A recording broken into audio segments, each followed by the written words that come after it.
ठीक है ना, चलो. So let us see, there is new theorem, theorem of touching circles. Easy theorem आहे. ओके, या अगोदर आपण 3 थेरम पाहिले आहे. पहिला एक पाहिलेला आहे आपण टँजंट थेरम, दुसरा पाहिलेला आहे कॉन्व्हर्स ऑफ टँजंट थेरम, तिसरा पाहिला आपण टँजंट सेगमेंट्स थेरम. आणि हाही थेरम त्या ठिकाणी खूप इम्पॉर्टंट आहे विराज. एक छोटासा थेरम आहे बारीसर, फक्त त्यातल्या ज्या कन्सेप्च्युअल आहे ती तुम्हाला त्या ठिकाणी लक्षात घ्यायचं आहे. आणि थेरम हा थेरॉटिकल आहे. थेरॉटिकल मीन्स जसं आपण टँजंट थेरम इनडायरेक्ट प्रूफने पाहिला त्या पद्धतीनेच हा थेरम आहे, पण it is not a indirect proof. Okay, एकदम इझी थेरम आहे. चलो ना, फिर आपण डायरेक्ट स्टार्ट करूया. स्टेटमेंट पार्ट असणं महत्त्वाचं आहे, कारण जेव्हाही तुम्ही एखादा क्वेश्चन सॉल्व करणार तेव्हा तुम्हाला तिथं रिझन द्यावे लागतात. मग इथं आपण काय म्हणणार, by theorem of a touching circles. बघते काय म्हणणार, by theorem of a touching circles. Okay, आणि जर पेपरला आलं क्वेश्चन 1B मध्ये 1 मार्काला काही पण येतं साक्षीताई, काय काही पण म्हणजे काय, लगेच तुम्हाला विचारलं जाऊ शकतं तिथं काय, write the statement of a theorem of a touching circles Dheeraj Kisna. Okay, मग तेव्हा हे पाठ पाहिजे आपलं काय, इफ टू सर्कल्स, काय म्हणणार आपण, if two circles touch each other, there is not a given, there is not a given की ते सर्कल जे आहे ते कशा पद्धतीने एकमेकांना टच करत आहे. दिलंय का, इंटरनली टचिंग सर्कल्स आहे की एक्सटर्नली टचिंग सर्कल्स आहे, दिला आहे. मग घेताना काय करणार आपण, दोघं प्रकारच्या डायग्राम काढणार. एक्सटर्नली टचिंग सर्कल्स पण दाखवणार आणि इंटरनली टचिंग सर्कल्स पण दाखवणार आहे. कारण तिथे मेन्शन नाही केलं ना, त्याने मेन्शन केलंय का की ते कोणते सर्कल्स आहेत. So their point of contact lies on the line joining their centres. आणि त्यांचा जो पॉइंट ऑफ कॉन्टॅक्ट असणार आहे तो कुठं असणार आहे.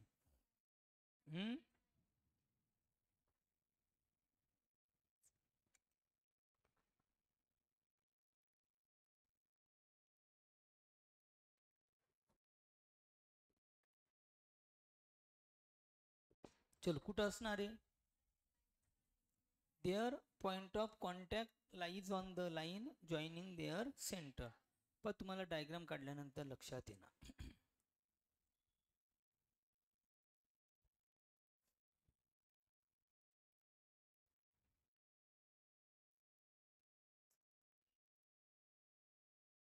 ठीक आहे ना, आपण काय करू, हा एक सर्कल काढू. ओके, त्याच्यानंतर आपण काय करू, पहिल्यांदा एक्सटर्नली टचिंग सर्कल्स काढू. स्नेहल चालेल ना, हां तू सांग बरं. हां, मग आपण काय करू, हां असा या पद्धतीने काय करू, एक्सटर्नली टचिंग सर्कल्स काढूया. ठीक आहे, तुला तो ओके मुळे सर. हे काय झाले आता, एक्सटर्नली टचिंग सर्कल्स. सगळ्यात पहिल्यांदा यांना काय देऊन टाकायची, आता नावं, नावं द्यायची ताई, सेंटर्स. यस, म्हणजे मी काय करणार, हा जो मोठा सर्कल असेल, आता हे सेम आहे, लहान मोठे आहे, तो काही जास्त भेजायला ताण द्यायचा नाही. एका सर्कलचा सेंटर काय घेणार ओ, दुसऱ्या सर्कलचा सेंटर काय घेणार पी घेऊन टाकू. ओके, हां याचं सेंटर मी काय घेतला पी. मग काय करतोय, काय म्हटलंय त्याने, पहा बरं, if two circles touch each other there point of contact, जेव्हा हे एकमेकांना काय करतील, टच, श्रद्धा, तेव्हा त्यांचा काय असणार आहे, पॉइंट ऑफ अ कॉन्टॅक्ट. बरोबर वेदिका पाटील. मग काय म्हणणार तुम्ही, कोणता घेणार इथं पॉइंट ऑफ कॉन्टॅक्ट, जिथे ते दोघं एकमेकांना प्रोनाउन्सिंग काय करणार आहेत, टच, काय करतील, टच. मग नावं तुम्ही काही पण देऊ शकता, तुमच्या टेक्स्टबुकमध्ये वेगळे नावं दिलेले, कोणते बी नावं द्या, काही अडचण नाही. मग आपण एक काम करूया ना, इथे जो असेल त्यांचा काय पॉइंट ऑफ कॉन्टॅक्ट, आपण याला एक वेगळा बिंदू म्हणजे पॉइंट दाखवून देऊ, त्याला मी नाव देतो टी. आता पहा ना, काय Atharva, if two circles touch each other जेव्हा टू सर्कल्स एकमेकांना काय करतात, टच करतात, देअर पॉइंट ऑफ कॉन्टॅक्ट कुठं असणार आहे, lies on the line joining their centres. म्हणजे आता तुम्हाला काय करावं लागेल, या दोघं सर्कलचे जे काय सेंटर्स त्यांना तुम्ही काय करून घेणार, गोलू भाऊ आता जॉईन करून घेणार. बघ कशी. ओके, जॉईनिंग देअर सेंटर्स म्हणजे आपण हे तर कन्स्ट्रक्शन मध्ये पण दाखवणार, लक्षात ठेवा. हे आपल्याला कन्स्ट्रक्शन मध्ये पण दाखवावं लागेल. काय, ड्रॉ सेग ओटी सेग पीटी. पुढे मग आता मला एक सांगा, याचं गिव्हन काय असेल, कोण सांगेल? याचं गिव्हन काय घेणार तुम्ही? मग कुणाला समजलं याचं गिव्हन काय असेल?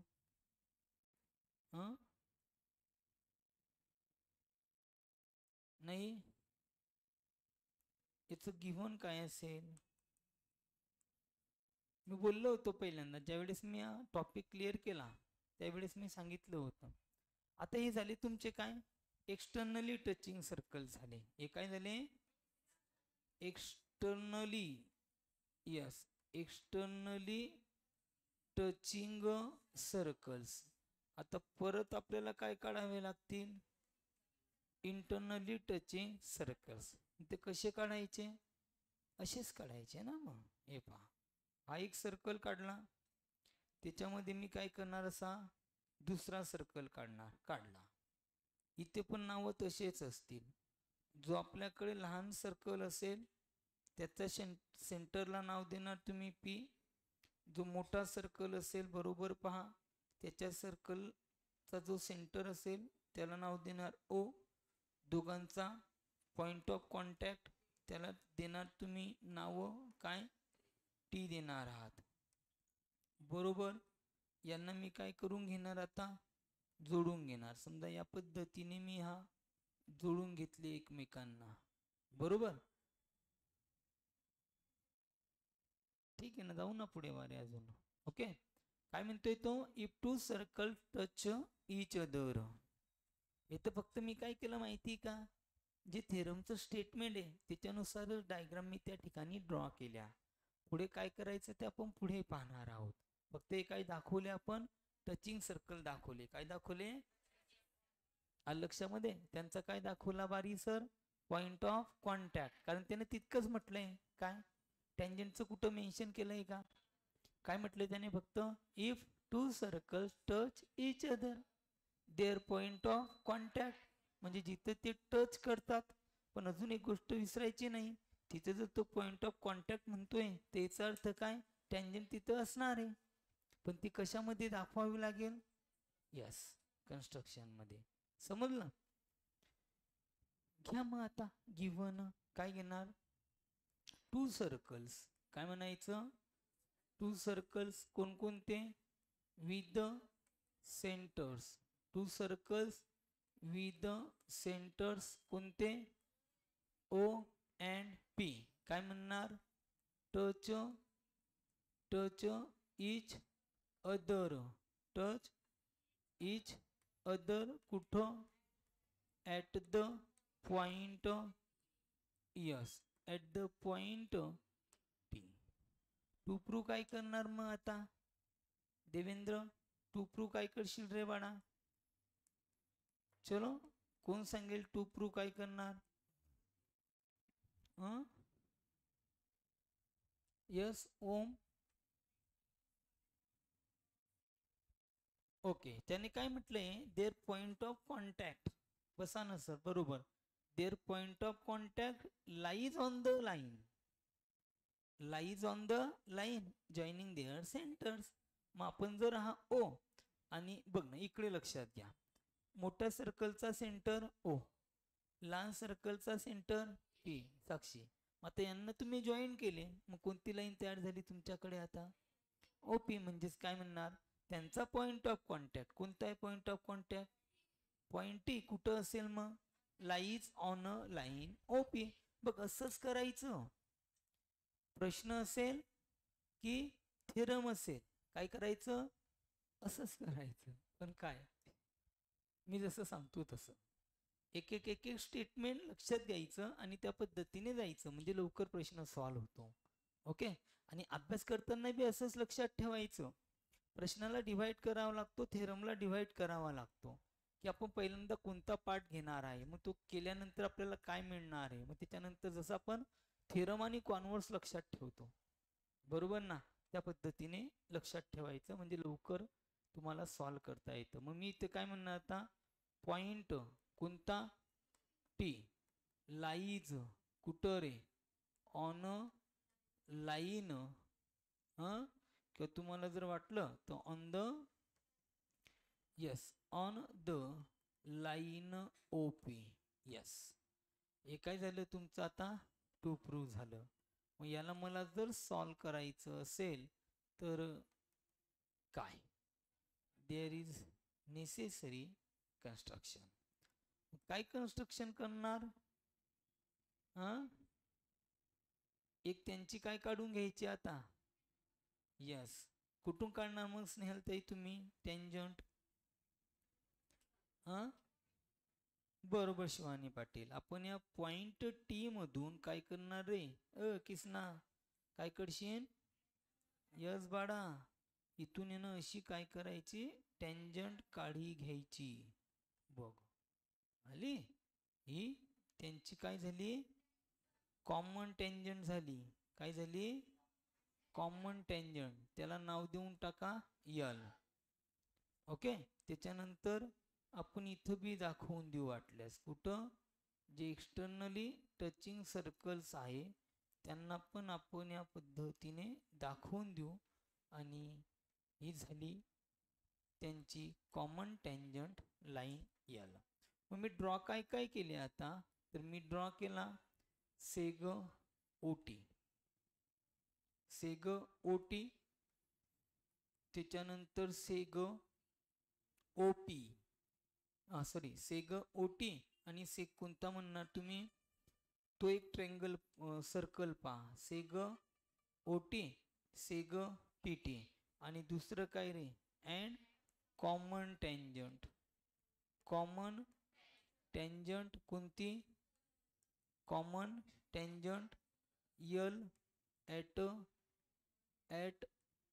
काय म्हणणार, at a point T, at a point T, draw seg OT, त्याच्यानंतर seg P T and common tangent L at a point T. ही झाली आपली आता कन्स्ट्रक्शन. आता आपण घेणार प्रूफ. आता प्रूफ मध्ये काय करायचं डेफले सर, लक्ष द्या की सर, प्रूफ मध्ये तुम्ही काय करणार, जे दिले त्याच्यानुसारच जाणार. सगळ्यात पहिल्यांदा जर आपल्याला वाटत असलं ना, त्या डायग्राम वरती जास्त पाहायचं, कोणतं, एक्सटर्नली टचिंग सर्कल्स. याच्यामध्ये जर कन्फ्युजन वाढत असेल तर मग तिथं काय म्हणणार तुम्ही, बोला, सेग ओटी परपेंडिक्युलर आहे कुणाला, लाईन एलला, टेंजंट थेरम, काय म्हणणार, टेंजंट थेरम. तिकडे पाहायचं, सेग पीटी कोणाला परपेंडिक्युलर, लाईन एलला, टेंजंट थेरम. मग याचा अर्थ काय झाला, हे दोघं पण एकाच लाईनला परपेंडिक्युलर आहे, म्हणजे सेग ओटी and sec pt are perpendicular to line L at a point T. हे दोघंच्या दोघं OT देखील आणि PT देखील या दोघंच्या दोघं लाईन L ला काय आहेत, परपेंडिक्युलर आहेत. मग परपेंडिक्युलरच्या बाबतीत काय माहिती प्रचिती बोरसे तुम्हाला, बरं ठीक आहे ना,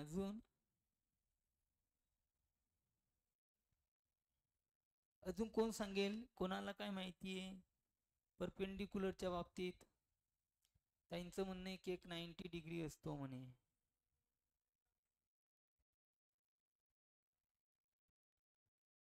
ठीक आहे ना, एक थेरम झाला हा, बसा. अजून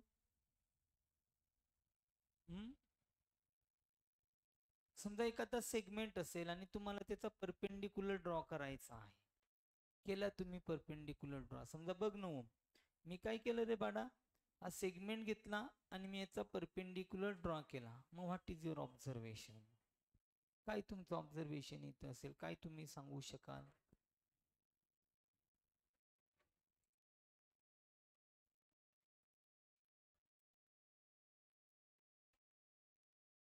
बरं ठीक आहे ना, दोघं साईड इक्वल होतात म्हणे. बरं अजून, म्हणजे त्याचा अर्थ काय म्हणणार?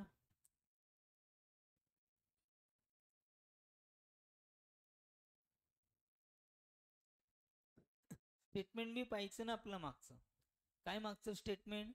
सेग OT and seg PT are perpendicular to line L at the point T. म्हणजे याचा अर्थ असा झाला, सेग ओटी सुद्धा आणि सेग पीटी सुद्धा हे लाईन एल ला परपेंडिक्युलर आहे. कोणाला परपेंडिक्युलर आहे? लाईन एल ला. म्हणजेच काय वाटतंय मग तुम्हाला इथं, जसं आपण टँजंट थेरम मध्ये पाहिलं होतं, this is contradicts the definition of a tangent. मग इथं असं काय वाटतंय तुम्हाला? बघ ना, मीच सांगतो. साक्षीताई सांगता तुम्ही? काऊन नाही सांगता? नाही नर्व असं का? अरे काय अफसर, की आता हा तुम्ही जर काय घेतला, सेगमेंट घेतला. काय घेतला? सेगमेंट. तुम्हाला माहिती आहे ना काय, की मी एका सेगमेंटला फक्त एकच परपेंडिक्युलर काढू शकतो. स्नेहल काय समजलं तुले? बरोबर, एका सेगमेंटला फक्त आपण एकच परपेंडिक्युलर काढू शकतो. म्हणजे याचा अर्थ काय? One and only one perpendicular can be draw at a given point on a line. म्हणजे एखादी लाईन दिली तुम्हाला, त्याच्यावर एक पॉइंट दिला, तर त्याच्यामधून एकच परपेंडिक्युलर काढू शकतो ना आपण. नाही माहिती तुम्हाला? आता जसा मी हा परपेंडिक्युलर काढला, बरोबर, त्याच्याने काय झाला, हा जो सेगमेंट होता, समजा हा ए, हा बी आणि हा एम, हे काय झाले रे, इक्वल पार्ट्स मध्ये डिवाइड झाले. मी जर अजून जर याच्यावरती एक दुसरा जर परपेंडिक्युलर काढला, तर हा परपेंडिक्युलर होईल का?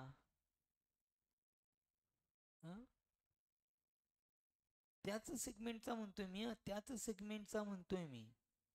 कारण तो मिडल मधून येतोय का? नाही. म्हणजे याचा अर्थ काय झाला, one and only one perpendicular can be draw a given line किंवा to a line at a given point. म्हणजे एक पॉइंट जर दिलेला असेल, तर आपण त्या लाईनला फक्त एक आणि एकच परपेंडिक्युलर ड्रॉ करू शकतो. मग इथं काय होतंय, सेक ओटी बी कोणाला परपेंडिक्युलर आहे? लाईन एल ला. सिक पीटी बी कोणाला परपेंडिक्युलर आहे? लाईन एल ला. म्हणजे इथे दोन दोन परपेंडिक्युलर झाले ना. किती परपेंडिक्युलर झाले? कोणाला? एका लाईनला. जर तुम्ही लाईन एल जर म्हटली, तर त्याच्यावर कोणता पॉइंट आहे? पी. याच्यातून एकच परपेंडिक्युलर जायला पाहिजे ना. कळलं का नाही कळलं? नाही समजलं? ओटी परपेंडिक्युलर कुणाला आहे? लाईन एल ला. पीटी परपेंडिक्युलर कुणाला? लाईन एल ला. मग लाईन एल ला किती परपेंडिक्युलर झाले? दोन. आणि आपण जर डेफिनेशनचा विचार केला बारी सर, तर आपण एका लाईनला एका पॉइंट मधून एकच परपेंडिक्युलर ड्रॉ करू शकतोय. म्हणजे याचा अर्थ काय झाला, की हे जर seg OT and seg PT असतील, are not a different lines, त्या वेगवेगळ्या लाईन्स असणार नाही. असतील का वेगवेगळ्या? कारण लाईन एलला तो परपेंडिक्युलर आहे ना.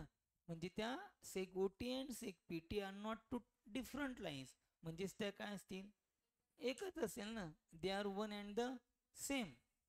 They are one, only one and the same. ती एक आणि सारखीच रेषा असते. म्हणजे ओपी ही एकच रेषा असणार आहे. मग ओपी जर ही एकच रेषा झाली, ओ याचा सेंटर, पी त्याचा सेंटर, टी पॉइंट हा परपेंडिक्युलर तिथे आपण दाखवला, म्हणजे O T P, O O T and P हे काय झाले? Collinear points. आणि हे जर कोलिनियर पॉइंट झाले, तर पॉइंट टी कुठे आहे? Lies on the line OP. म्हणजेच टी हा लाईन कुठं आहे? ओपी वर आहे. झाला थेरम. किती मार्कांना? 3 मार्कांना. मग आता आपण काय काय लिहिणार लक्ष द्या. पहिल्यांदा मी इथं काय घेणार आता? प्रूफ. प्रूफ मध्ये काय घ्यायचं? सेग कोणता घेणार? ओटी. लक्ष द्या, बोलत चला.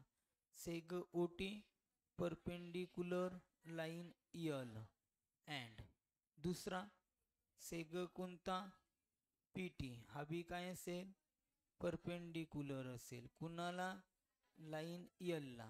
दोघांना रिझन काय देणार तुम्ही यस टँजंट थेरम. मग काय पुढे काय म्हणणार दोघं एकाच लाईनला परपेंडिक्युलर आहे म्हणजेच आपण काय म्हणूया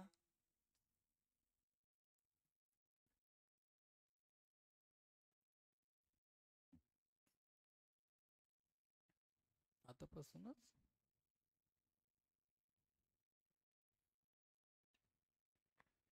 चलो मग मी काय म्हणणार OT कोणाला परपेंडिक्युलर लाईन L ला, PT कोणाला परपेंडिक्युलर लाईन L ला. म्हणजेच आपण म्हणूया सेग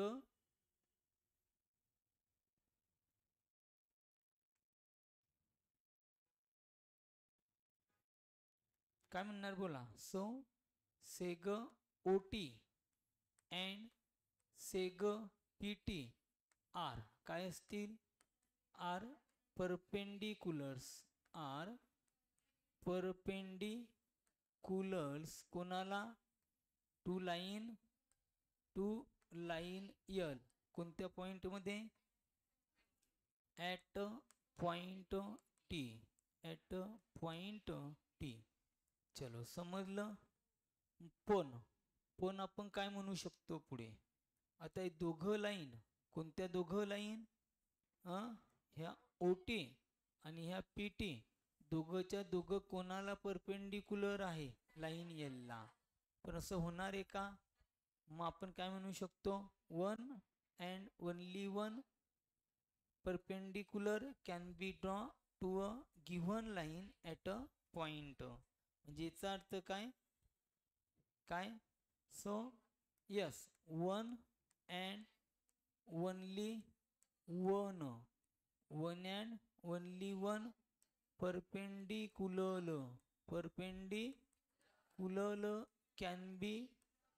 can be draw to a given line at a point. म्हटलं आहे म्हणजे याचा अर्थ एक point. Okay yes one and only one perpendicular can be draw to a given line at a point. मग सो आता एकच परपेंडिक्युलर झाला ना मग एकच काय झाला परपेंडिक्युलर म्हणजे OT आणि PT डिफरंट असतील का नाही. म्हणजेच आपण म्हणणार so seg OT and seg PT are not different lines. या मात्र डिफरंट लाईन्स नाहीत आहेत का. Seg OT and seg PT are not two different lines. काय म्हणणार are not two different lines. मग ते काय असतील सो दे आर वन त्या एकच असतील अँड द सेम असतील. दे are one and the same. मग त्या जर सेम झाल्या त्याचा अर्थ काय झाला पॉइंट्स कोणते OT अँड P काय असतील आर कोलिनियर. आणि हे जर काय झाले कोलिनियर झाले तर याचा अर्थ काय झाला पॉइंट कोणता T काय असेल lies on the line OP असं इथे. आणि हेच आपलं काय असणार आहे इथं तो प्रूव्ह. काही अडचण कुणाला विचारू शकतात तुम्ही. थेरम मध्ये एखादी कन्सेप्ट समजली नसेल किंवा तुमचं कुठं कन्फ्यूज झाला असाल तुम्ही कोणाचा फ्यूज उडाला असेल नाही तर तुम्ही विचारू शकतात. चलो काही अडचणी कुणाला इथं नाही का इथं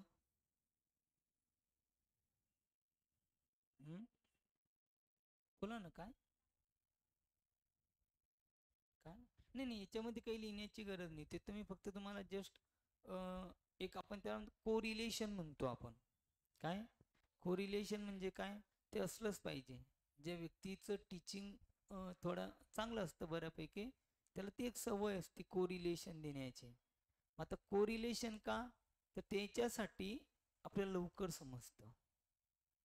जसं की आपण एखाद्या कार्यक्रमात जर गेलात तुम्ही, तर समजा ठीक आहे एखादा लग्नासारखा कार्यक्रम असेल, तिथं जर गेलात तुम्ही तर तुम्हाला खूप नातेवाईक मिळतात आणि ते सांगता मी याचा हा तो आहे, तो मया असा आहे, तो तसा आहे. काढतात की नाही रिलेशन. मग तेव्हा कुठं आपल्या लक्षात अरे हा हे असं आहे. बरोबर आहे ना.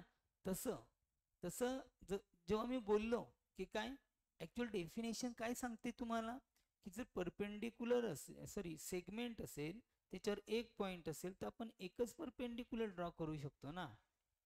हे तुम्हाला केव्हा समजणार, जेव्हा मी टँजंट थेरम मध्ये शिकवलं होतं की तो डेफिनेशनशी काय असतो, कॉन्ट्राडिक्स असतो ना, तेव्हा तुम्हाला समजलं यस असं आहे ते, की एका लाईनला आपण एकच परपेंडिक्युलर ड्रॉ करू शकतो. आलं लक्षामध्ये. अजून काही अडचण नाही. करू इकडे काही अडचणी कुणाला. पार्थ, दर्शन माळी, प्रसाद महाजन, देवेश, कार्तिक कुटेचा, रोहित, निरंजन पाटील, कुंदन चौरे, सुशांत पवार. काही अडचणी कुणाला थेरम मध्ये. थेरॉटिकल थेरम आहे, इझी आहे. यस प्रसाद महाजन. कोलिनियरचं स्पेलिंग चुकलं रे प्रसाद तुये रे.